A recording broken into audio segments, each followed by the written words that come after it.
டேஸ்டியான அதே சமயத்தில் ஹெல்த்தியான ஸ்வீட் ரெசிபி செஞ்சுருவோமா? ஒரு மிக்ஸி ஜாரில் 1 கப் அளவுக்கு ஃப்ரெஷ்ஷாக இருக்கிற பொரிகடலை சேர்த்துக்கோங்க. அது கூட 1/2 கப் அளவுக்கு நாட்டு சர்க்கரையும் 1/4 கப் அளவுக்கு பால் பவுடர், அப்படி இல்லைன்னா தேங்காவை நல்லா வறுத்துட்டு சேர்த்துக்கிடலாம். அது கூட 2 ஏலக்காய், அப்படி இல்லைன்னா ஏலக்காய் தூள் சேர்த்து எந்த அளவுக்கு நைஸாக அரைக்க முடியுமோ அந்த அளவுக்கு அரைச்சி வேற ஒரு பவுலுக்கு மாற்றி வச்சுக்கோங்க. இப்போ அதே மிக்ஸி ஜாரில் ஒரு 15 பாதாமும் 1/4 கப் அளவுக்கு பால் பவுடரும் 1/4 கப் அளவுக்கு நாட்டு சர்க்கரையும் சேர்த்து லைட்டாக பரபரன்னு அரைச்சி எடுத்துக்கோங்க. இதையும் ஒரு பவுலுக்கு மாற்றி வச்சுக்கோங்க. இதுதான் ஃபில்லிங். இப்போ லைட்டாக நெய்யை உருக்கிட்டு நல்லா பிசைஞ்சு எடுத்துக்கோங்க. ரெண்டையுமே ஒன்று போல் பிசைஞ்சு எடுத்துக்கணும். ஃபில்லிங் வைக்கிறத கொஞ்சம் சின்ன உருண்டையாக பிடிச்சிக்கோங்க. நம்ம வெளியே வைக்கிற மாவை கொஞ்சம் பெரிய உருண்டைகளாக நம்ம பிடிச்சி எடுத்துக்கிடணும். இதை மாதிரி பிடிச்சதுக்கப்புறமா சென்டரில் லைட்டாக இது மாதிரி குழி பொறிச்சிக்கோங்க.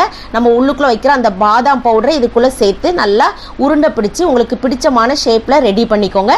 இப்போ சர்வ் பண்ணும் போச்சில் அழகுக்காக ஒரு பாதாமோ முந்திரியோ காஞ்ச திராட்சையோ வச்சு சர்வ் பண்ணி பாருங்கள். சூப்பரான ஸ்வீட் ரெசிபி ரெடி.